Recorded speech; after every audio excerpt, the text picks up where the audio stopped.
The Pharmcast is a podcast sponsored by the Maryland Pharmacists Association. I'm your host, Aaliyah Horton. I'm the Executive Director of MPHA. And in my role, I have the opportunity to meet so many fascinating people within Maryland and around the country that are engaged in the practice of pharmacy. They're stakeholders, they're innovators, collaborators, and advocates. And this is my opportunity to bring those conversations and experiences to you.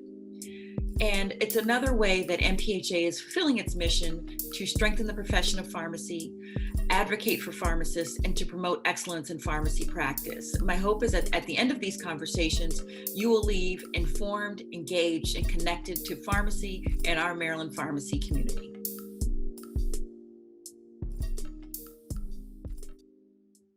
Okay, welcome to the Pharmcast. Today we are with Kristen Jones of Pharmacists Mutual. Kristen is a graduate of the University of Wyoming School of Pharmacy. She has practiced in both community and hospital pharmacy prior to joining Pharmacists Mutual in 2014. She currently serves as the treasurer of the Wyoming Pharmacists Association, so one of our own in the association community. And she currently serves as Associate Vice President of Pharmacy Strategic Operations at Pharmacy Mutual. She is an advocate for patient safety. In her position as the pharmacy risk management consultant, she has provided the opportunity to educate pharmacists, students, and a number of other people about medication error prevention, risk management, disaster planning, and pharmacy best practices. So I'm really happy to have you here to join us. Welcome.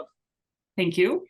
And we've spoken a number of times, and I've actually sat through a number of your presentations.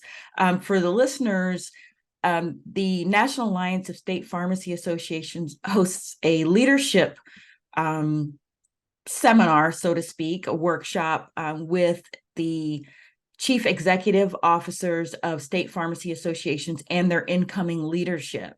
And it's a full host of training opportunities that we in the community greatly appreciate. But we also look forward to the presentation that Pharmacists Mutual does during the workshop, in that it really talks about pharmacist risk management, things that are going on in the community, best practices, and it's really enlightening for all of us. And I've sat through it a couple of times, and I really think there are a number of tidbits that would be really great to learn from you and share with our listeners. I do want to mention, full disclosure, MPHA is a stockholder in Pharmacists Mutual, but this conversation isn't going to really be about selling Pharmacists Mutual insurance, but really about risk management for pharmacy professionals. And I think given what's been going on in the pharmacy community related to workforce conditions, so many states are working to advance pharmacy scope of practice. Pharmacists need to protect themselves in a variety of ways. And I really wanted you I'm going to just turn it over to you to kind of talk about that, because I think you've always hit on some really great points about why it's so important for pharmacists to look out for themselves. And if you can talk about that and the difference between protecting oneself and the protections that are offered by one's employers. So I'll hand it over to you. Okay, great. So, I think about risk in the pharmacy in a couple of different in a different couple of buckets, I guess we'll say. We can always buy insurance. So, if we make a mistake, there's going to be money there, to, help pay for, that mistake, we'll say it. But, I think it really starts with, just having a good pharmacy practice and setting some boundaries within yourself at your workplace that you can really stick by. There's a couple of things as an insurance company, we've been in business for over 100 years, and we have a claim study. And in that, we look at, what errors do we see most often?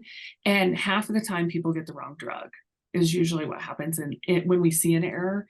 And so when we're looking at, ways to prevent those errors and wrong drug, wrong strength, wrong directions, that's about 85% of the errors. One of the biggest things is patient counseling. And I think that, we all hear as pharmacists, that, oh, we need to counsel our patients, we need to counsel our patients. But I also, having worked behind the counter, know how hard that can be sometimes. And so, I think that understanding what the risk is, the risks that are out there, and some easy techniques to just prevent those risks.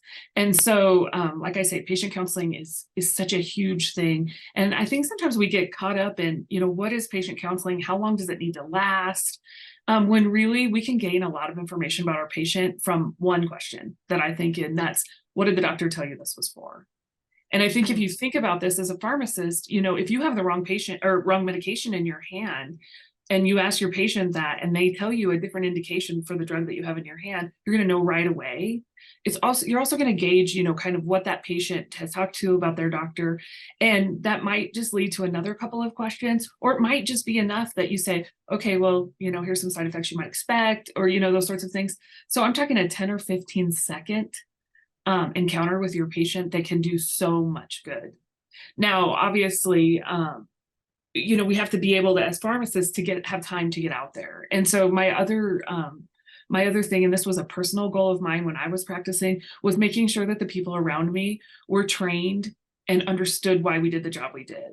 And so that didn't matter. I mean, I don't necessarily need to train my pharmacist about my beliefs or whatever, but anytime the technicians or the maybe the sales clerks or anybody was around and we had a few minutes, I think it's so important that if you just talk to them about, why are we doing what we do? What medication is this? What are the side effects of this medication? What are we treating it with? And if I would get my technicians around and train them on that information, then the next time that maybe a beta blocker went out, they recognized it was a beta blocker, they knew it was for somebody's heart, and maybe it was just one extra piece of information that helped me along the way to prevent an error. So, it's just some things in your practice. Now, obviously, professional liability insurance you can purchase, and that's a huge piece of the puzzle. And there's insurance is available in 2 different layers. So depending on where you work, there's a primary layer of insurance. And so whether you work in an independent store, a retail chain, they're going to have a policy that protects you. But it's really important as a pharmacist that you have a secondary layer that you purchase for yourself. You probably have gotten mailers on these. All pharmacists get them. Pharmacist Mutual does it. There are other companies that I'm sure you've seen the mailers from as well. And it's really a really inexpensive policy, usually about $150 a year for a policy that you protect yourself with. The nice thing about that personal policy is it's separate from your employer's. So if you want to maybe take a second shift somewhere, do some moonlighting, maybe you want to volunteer at the local health fair, this policy that you've purchased for yourself, it follows you to different places. So definitely something good. And then probably the third layer that a lot of people don't think about when it comes to a medication error, if that occurs, you might end up having to go before the State Board of Pharmacy to investigate that error. And so it's important that when you're looking at your insurance that you have some sort of what we call pharmacy license defense, which provides coverage if you have to go before the Board of Pharmacy, in that it hires or it reimburses you for hiring an attorney to help you through that process. Yeah, and can you talk a little bit about the difference between having that defense from an employer versus your own? I think, the story, which was heartbreaking, the story out of Nevada that was kind of on everybody's radar with the pharmacist that made the error, that was supposed to be a medication that was supposed to help the patient maintain their pregnancy. They ended up giving medication that did the opposite. And there was a lot of chatter on social media about how that pharmacist was treated via the process. And I think there was likely not the kind of coverage, not the kind of protections that individual pharmacists thought would be there from their employer. So I know you probably can't talk specifically about that, but in general, like how that plays out. Yeah, I mean, I think in general, I think that most pharmacists like to think that, or most probably any worker likes to think that the company you work for has your back. And I think in a lot of cases they do. But when it comes to an error happening, oftentimes I think we'll see a lot of finger pointing because, policies and procedures, were they followed, were they not followed? who's responsible for the error. And so we see that situation. And so I think when we look at pharmacy license defense, when that comes about, it's important that you are protecting yourself. So when you buy your own policy, that, like I said, that attorney, they're hired to protect you. Now, your employer, and especially if you work for a large chain or a large hospital system or something, they have attorneys. Okay. But when those attorneys show up in court, they're representing the employer. They're not representing Kristen Jones as the pharmacist that made the mistake. And it's really important that when you go into a situation where the Board of Pharmacy, where there was patient harm, and you're being investigated, think about how much better you would feel if you had a professional attorney sitting next to you that was just yours, to look out for the interests of yourself, and like I said, the policy, when we're talking $149 or $150 a year, depending on, exactly where you live, that's less than most attorneys' initial 1 hour attorney's fees. Mm-hmm. And so, if you can kind of even just, put that into a little bit of perspective, that, just having that peace of mind, to me, is really huge. And, it's not necessarily, you can end up before the Board of Pharmacy for all different reasons. It might not even be an error. Think about if you're working at a pharmacy and you're the PIC and you're in charge, of what's going on in the pharmacy, and you are deficient in one of the laws, and you've reached out to your regional manager and you've said, hey, our subscription, to whatever piece of drug information that you're utilizing has run out. Can you please, get this renewed? And it happens to fall in between the cracks or doesn't get done. And the state board inspector comes in and all of a sudden you're not compliant with the rules.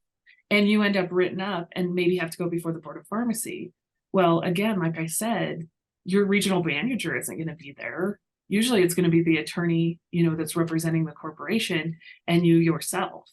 And so, again, looking out for your own interests and having someone to represent you is really important in situations like that. Interesting. And then also, how does that play out with delegated pharmacy acts between the pharmacist and the pharmacy technician? I think that would definitely be, it's a state-by-state process, so depending on what does the law actually say the technician can do and what responsibility does the pharmacist have.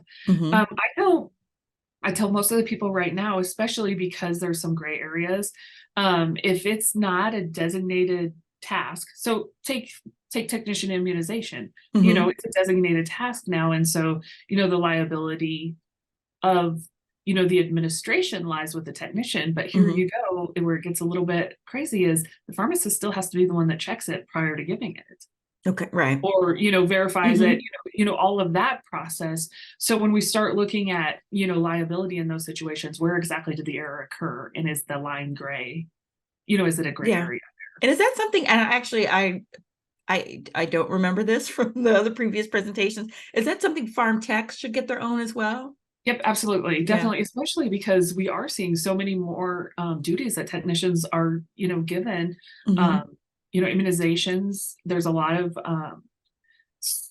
states now that allow for product verification, or what we used to call tech check tech.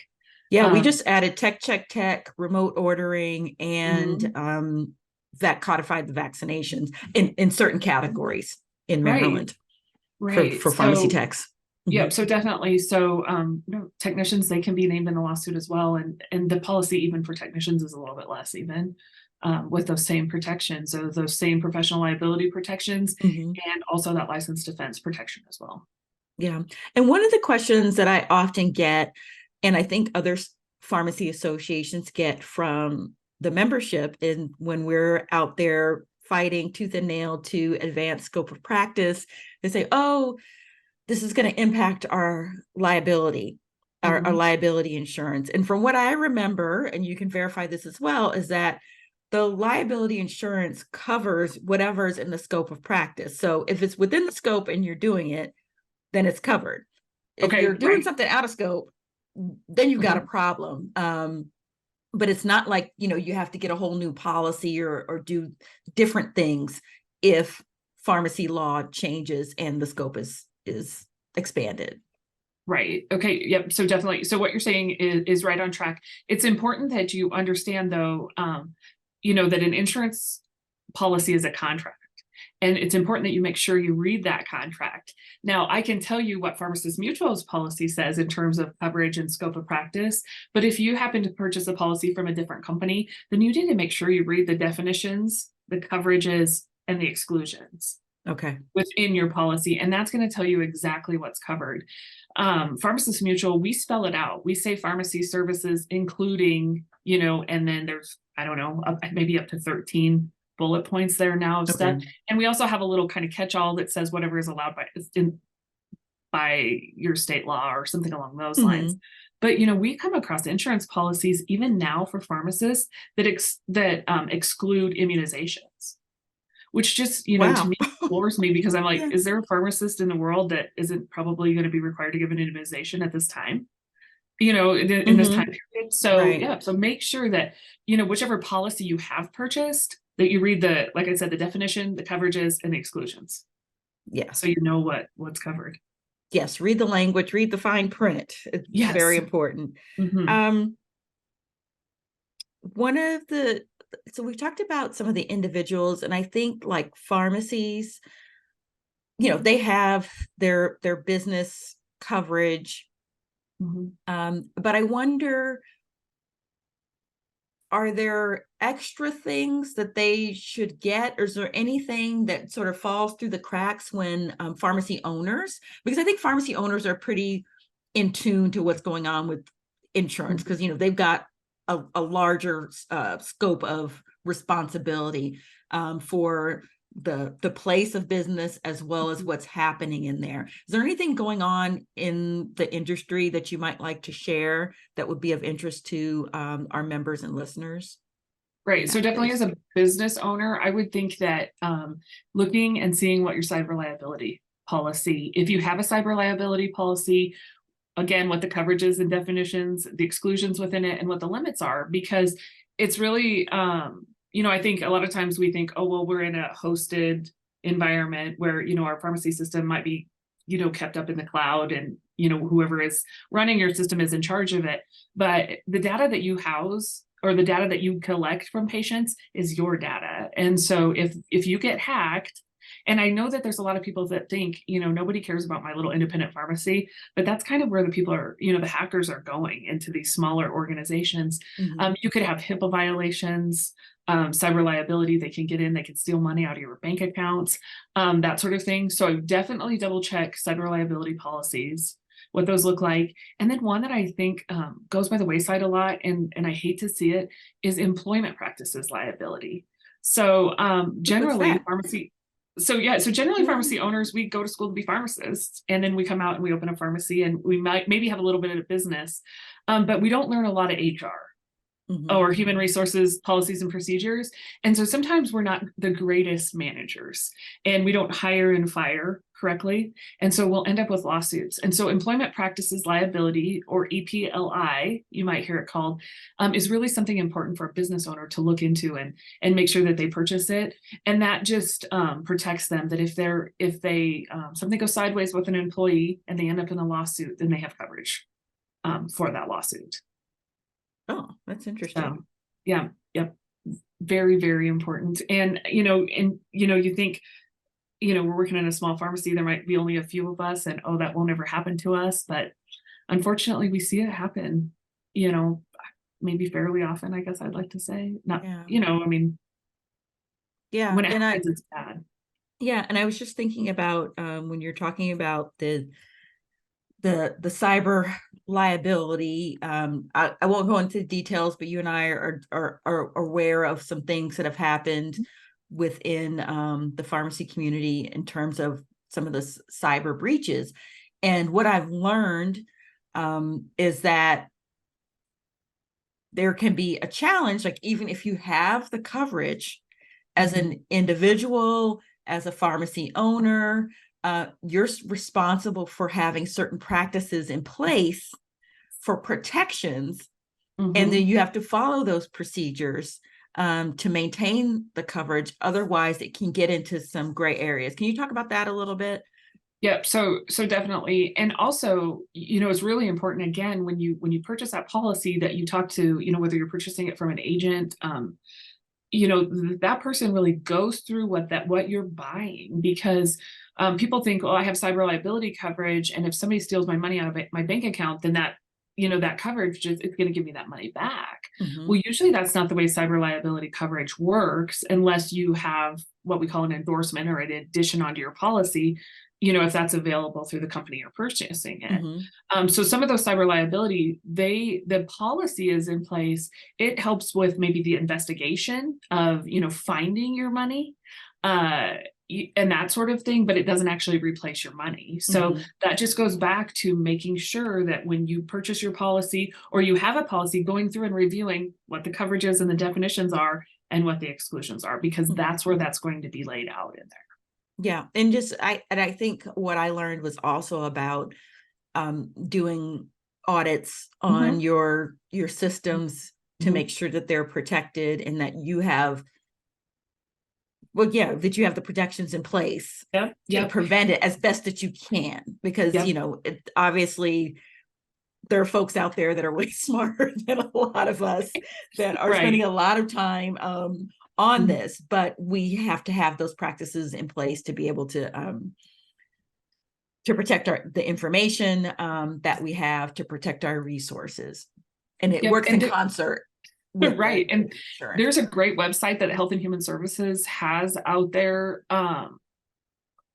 I think if you just, I mean, I think if you maybe Google cyber liability and Health and Human Services, you would find it. I don't know the website right off the top of my head, but they have some really great free resources, and they have it for small businesses and large corporations. So they kind of break it out. So, if you're a small business, you have maybe 10 employees or even less, you can go through and you can have each one of your employees take that training, and it's geared toward the small business type settings. And simply having that training in place sometimes will, obviously it's going to help you in terms of your employees understanding it, but it might be part of your insurance policy, a requirement that they've taken some sort of training. And it's free, and it's out there and provided by the government. Oh, that's great. We'll find it and link it in when we promote this discussion.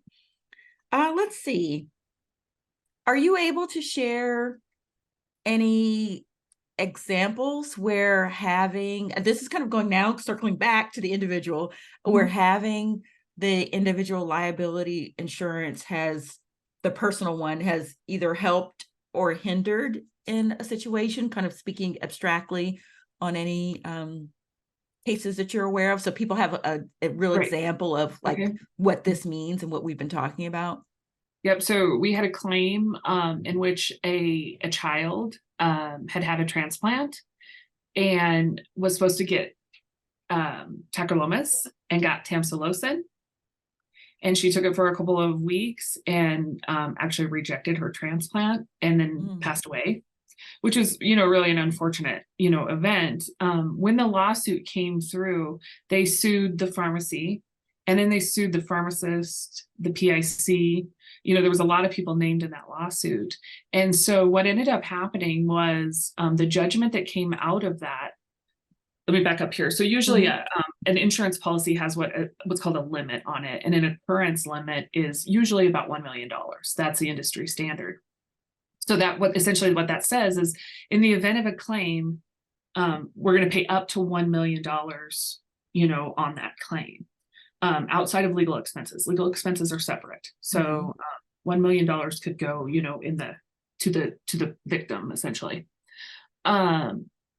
So in this particular judgment, they sued the pharmacist, and they sued the pharmacy and the PIC.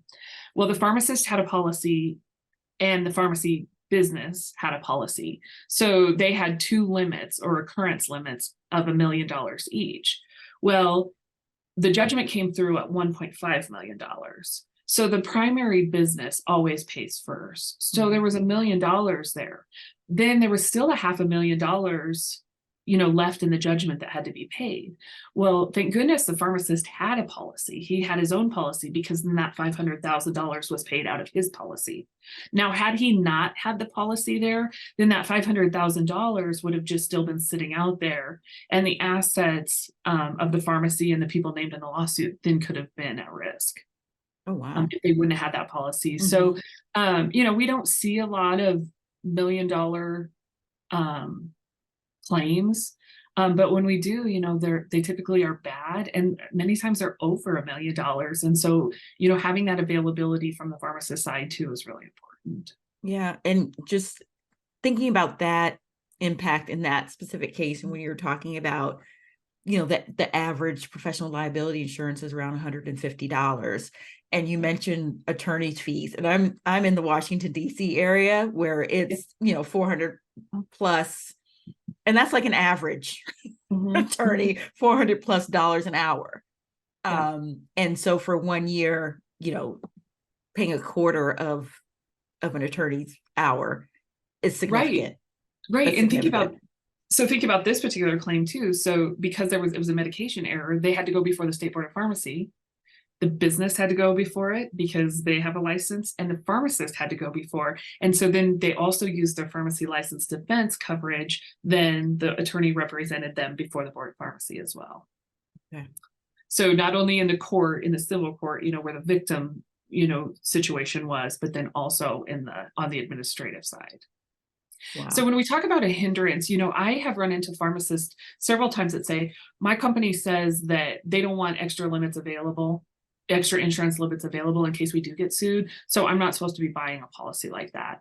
And I really caution against that, because there are plenty of reasons. I mean, we've talked about them here today where, your employer can even choose not to provide you coverage. If you weren't following their policies and procedures, they can just say, oh, you're disqualified, right? You're on your own. So, I definitely think that, but then again, just that the ability to have a policy that follows you. Pharmacists, I think in general, we like to help people. And so, if there's an opening somewhere at a health clinic or, a free clinic, and somebody needs help, we're generally those type of people that are saying, oh, okay, I can do it, or I can help at this health fair. And you don't think about the professional consequences that could come up there. So, if you come across an employer that says don't buy a policy, I'd be really hesitant to actually believe that. I think it's important that you have it for yourself. Yeah, from what I have learned since being in this industry, you might want to look a little sideways if you get that comment from an employer. That would be concerning. Let's see. I think, and also, what would you say for students? I believe a lot of the universities provide that insurance for the students. Is that something they should still get their own when they're working as pharmacy interns? How does that work? Right. So, yes, the schools typically purchase it. Some of them come through Pharmacist Mutual. Some of them are self-insured within their university. Mm-hmm. So that's definitely a question that they can ask of their school is, are you covering us while we're out doing internships and APPs mm-hmm. and those sorts of things? Mm-hmm. As far as interning in a pharmacy, typically that business owner policy is going to cover whoever's working there. So pharmacists, technicians, interns, those types of things. So they should have some coverage there. We do have a student policy that they can purchase, but before doing that, I would definitely check with their school to find out. Maybe they may already have a policy and they just don't know it. I feel like they do. And I just wasn't sure if this was also an instance where the students should get something for themselves as well. But it doesn't necessarily sound like it, because they may have like double coverage, like with the school as well as with wherever they're doing their rotations. Mm-hmm. Yeah, because like a lot of the schools will just come to us and buy that student policy for all of their students. Okay, gotcha.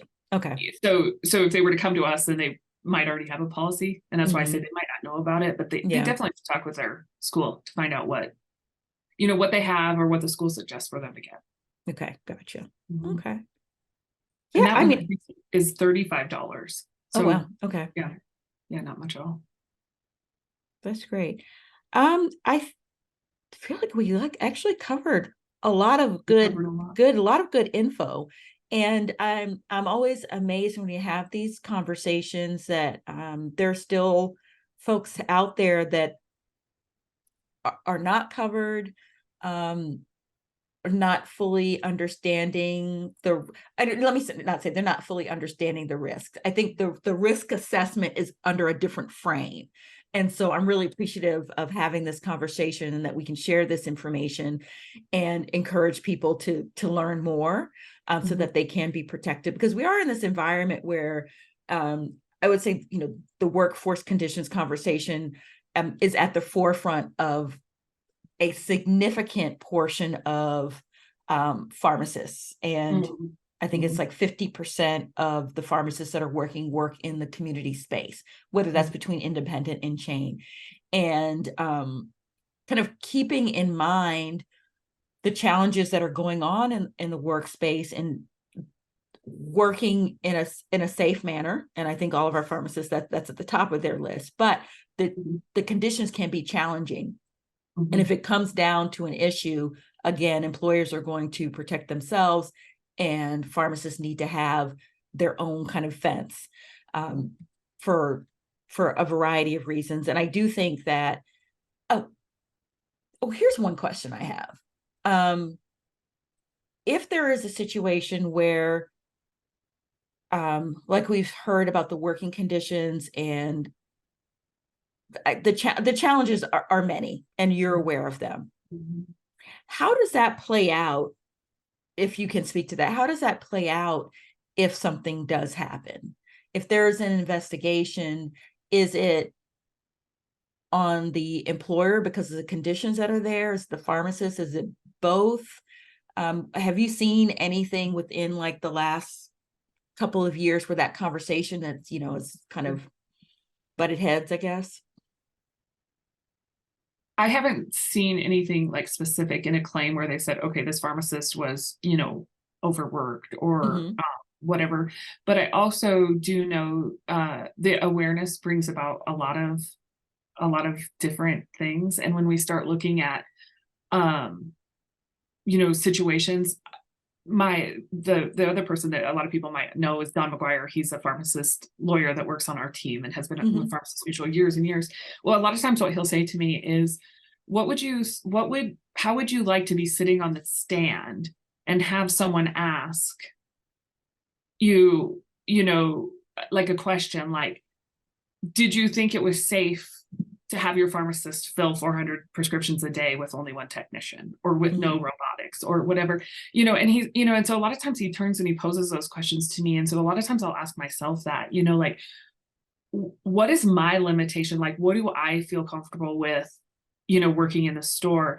And then, then how do we make that work? And I know that there's a lot of pharmacists that are in a position where they need the job.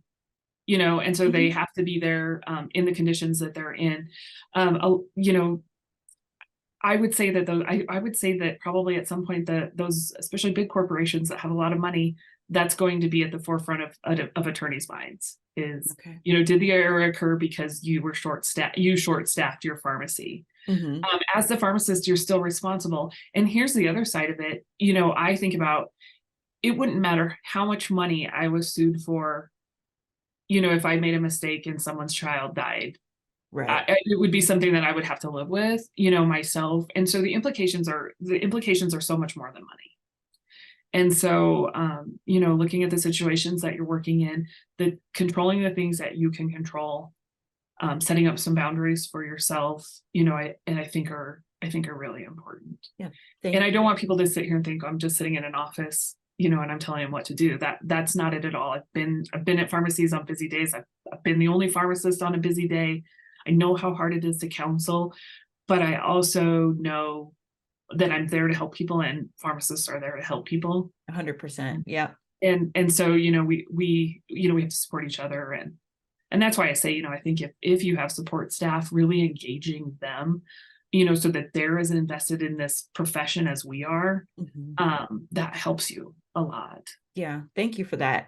And that's one of the reasons we've been doing a couple of episodes on all of these issues. And so that's why I really wanted to talk about this. And before I get into that, actually, Don McGuire, great articles. We put them in our quarterly journal often, really good information and guidance that he provides. So thank you, Don. Shout out to Don. But I think, so we wanted to have this conversation about the risk management. We have another episode that's just talking about just recognizing situations, mindfulness. And we had another episode on pharmacy benefit managers and that whole impact on the workplace, because there are so many different factors that are impacting how pharmacy services are delivered right now. And so we wanted to highlight them, but also pull out the pieces that can help the individual pharmacist. So really appreciate this conversation. And so one of the things that I always do at the end of these podcasts is to ask what our guest does, what you do for your own self-care, because despite all of these issues that are going on around the country, around the world, we also have to protect self. And so we do support mindfulness and well-being. We want everyone to bring them their best selves to their families, to the work that they do, to their profession. So I wanted to ask you, what do you do for self-care? So you can share. I learned something with every conversation, and we all pick up good tidbits as we share this. Okay, so I saw this question on the list, so I really thought about it. So I have two things. First of all, about 2 years ago, I have 4 kids. I don't know. So I have 4 kids. I have some in high school, busy with sports. And so a couple years ago, 2 years ago to be exact, on New Year's Day, I said to myself, I'm not really sure what I do for myself. And I said, I'm going to start reading books. I love to read. And I'm not going to read like books, I'm going to read what I want to read, like not self-help books. I just want to read something to just get away from life sometimes. And so I read a lot, and I have a little group now, and we all have really good books, and we track what we're reading, and we chat about it when we see each other different places. And that's been really fun. And I've always was the type of person you had to get all your work done before you could enjoy yourself. And now there's a lot of days that maybe my dishes sit in the sink in the evening because I go read. I'm all about that. Yeah. And then my second thing is I grew up on a ranch. And so something about animals and just being outdoors with animals is really calming. And so if I'm having a really particularly bad time, a lot of times if I just go down to the barn where the animals are and, reorganize or just mess with them, then I'm all better. That's awesome. In a little bit. So yeah, sometimes it can be tough, but sometimes my kids are like, or my husband are like, I think that, the cows need dealt with. Could you go to the barn? That's a good one. Yeah. So. But that's good that they recognize that as well. But I did, I have like random kind of connections to people with books. And so we've got to get on the text exchange now, because whenever I get good books, I just send them out when I'm reading them. People send them to me. I'm a big reader as well. I pretty much read everything. I'll give most things a chance. But yeah, so we'll connect after on that. But thank you very much for being with us. And I'll post that information about the cyber liability kind of testing and training, which is great info. And thank you again. And I'll see you at the next NASPA meeting. Thank you. Thanks, Aaliyah. Thanks for watching, and please be sure to like, subscribe, and rate the podcast on all major podcast platforms. We look forward to dropping more great conversations, and of course, sponsorship opportunities are available. Just contact us at MPHA. Thanks.